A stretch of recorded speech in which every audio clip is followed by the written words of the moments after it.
अभ्यास वर्ग का मतलब ये होता है कि हम यहाँ कुछ सीखने जा रहे हैं, अभ्यास करने जा रहे हैं। छोटी छोटी बातों का पालन करना पड़ता है संगठनों में। कल एक सज्जन बोले ये जूते लाइन से उतारो। अब भाई ये कॉन्सेप्ट तो कोई कि जूते भी लाइन से उतारो, हमको तो लाइन में बिठा लोगे, जूते भी लाइन से बैठे। कल कह रहे थे कोई जसवंत सिंह ने कहा होगा ये बहुत बड़ा फर्क है। तो यहाँ आकर के अभ्यास करना और सबके साथ में रहना। हम घर में एसी में रहते हैं, लेकिन यहाँ बिजली चली जाए तो भी रहना, पानी नहीं है तो भी नहाना। अब बिना पानी नहाना कैसे होगा? ऐसी कठिन परिस्थितियों में जो गुजर करके जाता है उस अभ्यास से जाता है, उसको कहते हैं अभ्यास वर्ग। जैसे सेना में कमांडो की ट्रेनिंग होती है, तो कभी कभी उन सैनिकों को एक बिस्कुट दिया जाता है और एक कहा जाता है कि 8 दिन तक जिंदा रहना है। तो कैसे रह सकते हो, ये तुम्हारी जवाबदारी है, हमारी नहीं है। तुमको क्या मिलता है, जो मिलता है वो खाओ, सांप बिच्छू जो मिला सो खाओ, घास कंद जो मिला सो खाओ, लेकिन ये एक बिस्कुट से दूसरा बिस्कुट नहीं मिलेगा। तो कमांडो जो होते हैं, जो तैयार होते हैं, वो इतनी भीषण परिस्थितियों में, गर्मी में, बिना पानी के, सब प्रकार की परीक्षा दी जाती है, तब वो वहां तक पहुंचते। तो आप लोग इस संगठन के कमांडो हैं। यहाँ सब प्रकार की परिस्थितियों से आपको भिड़ना पड़ेगा। आप समाज में जाएंगे, लोग ये कहेंगे इन लोगों को कोई काम नहीं है, जो 10-10 रुपए की संस्था करने आ गए, पैसे वसूलने आ गए। आपका ईगो जागेगा कि मैं तो लाखों कमाता हूं, ये आदमी मुझे आरोप लगाया 10 रुपए की। सहन करना पड़ेगा, क्योंकि उसे मालूम नहीं कि आप क्या कर रहे हैं। कई लोग ऐसे बगैर मतलब का तर्क करेंगे जिन्हें कोई मतलब नहीं हो, केवल आपको उलझाने के लिए। आप जब गांव में जाएंगे, समिति बनाने जाएंगे, तो आप जब फालतू की बहस करेंगे, तो ऐसे फालतू के लोगों से उलझना नहीं, बहस नहीं करना।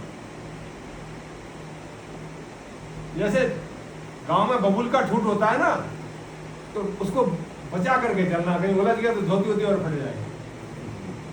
इस बबूल का एक ही इलाज होता है, या तो समूल नष्ट कर दो, जला दो इसको। तो वो हम कर नहीं सकते क्योंकि समाज का अंश है। तो ऐसे लोगों से बचाव करना, बहस नहीं करना, अपना काम करना।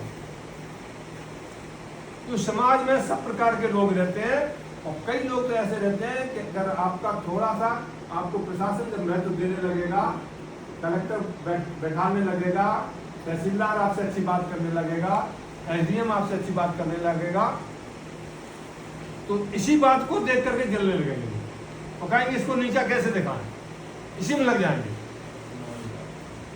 होता है कि नहीं होता है?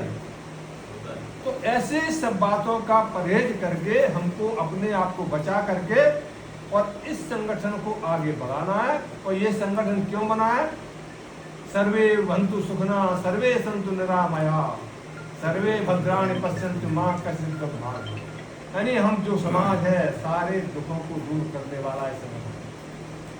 अपने समाज के दुख तो दूर करेंगे ही, हमारी ताकत बढ़ेगी तो हम अपने हक के लिए सब कुछ करेंगे, लेकिन सारे समाज के दुख नहीं। इसके लिए संगठन बना है। अब संगठन में हमारी जवाबदारी छोटी भी हो सकती है, बड़ी भी हो सकती है, लेकिन उसको कभी माइंड मत करना। जैसे परिवार में एक कोई मुखिया होता है, बुजुर्ग व्यक्ति, उसका ही सब मानते हैं, तो वो बुजुर्ग सब घर के लोगों से बातचीत करके और उनके कार भाव देख करके घर में एक मुखिया और बना देता कि तुम घर का सब बाहर का काम संभालोगे, ये खेती करेंगे, ये फलान करेंगे, ढकान। अगर घर का मुखिया वो गड़बड़ करता है तो परिवार के लोग क्या करते हैं? फिर मालिक जो कहते हैं ना, मालिक, तो सब कहते हैं तेरे बस का ये काम नहीं है, तू अब घर हार में जा, अब ये दूसरा देखे। ऐसा बदलाव होता रहता है। तो अपने यहाँ जो जवाबदारी मिलती है, जो जिम्मेदारी मिलती है, ये उसको परखने की भी एक इच्छा रहती है। और एक बात और है इसमें, आप लोगों ने अनुभव किया होगा कि एक घर में कोई 25-30 साल का युवक है, उसके 2 लड़के हैं। एक लड़का 2 साल का है और एक लड़का 8 साल का। तो 8 साल का लड़का कोई इबारत लिख रहा है तो उसमें एक मात्रा की गलती कर देता है, तो उसमें पिता उसको चांटा लगाता है कि तूने इतनी बड़ी गलती कर दी, एक मात्रा की गलती करता है। और एक 2 साल का बच्चा है, वो देख रहा है कि भाई कुछ लिख रहा है, तो वो भी पेन कागज लेके सिलेट बत्ती लेके कुछ लिखता है। अब वो क्या लिखता है न तो पिता को पता है न उस लड़के को पता है, लेकिन पिता उसकी पीठ ठोकता है, शाबाश बहुत अच्छा लिखा। अब ये बात मेरे समझ में नहीं आती, ऐसा होता क्यों, होता है कि नहीं होता कि एक बच्चा जो अच्छा पढ़ रहा है वो एक गलती करने पर चांटा खाता है, और एक बच्चा वो जिसको खुद को पता नहीं है, बाप को भी पता नहीं है क्या लिखा है, उसकी पीठ ठोक रहा है। कारण क्या है इसका?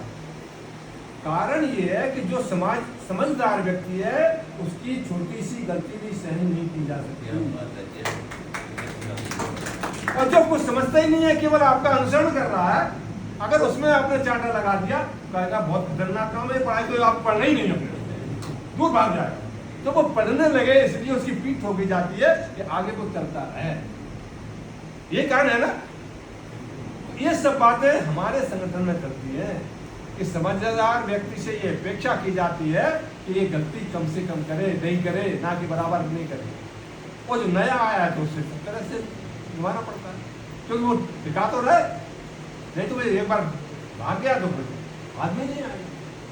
तो इस प्रकार की परिस्थितियों से इस संगठन को खड़ा करना, लोगों के बीच में जाना, लोगों के व्यवहार को समझना, अपने व्यवहार को समझाना, और कैसे हमारा संगठन मजबूत हो सकता है, जिसके कारण ये जो किसान समाज है, किसान समाज ही इसका देश का परिपूर्ण समाज।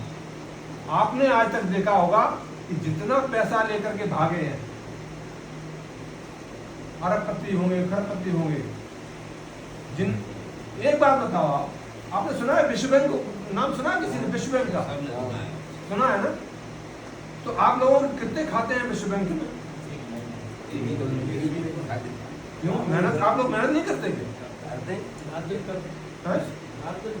तो खाते क्यों नहीं है आपके?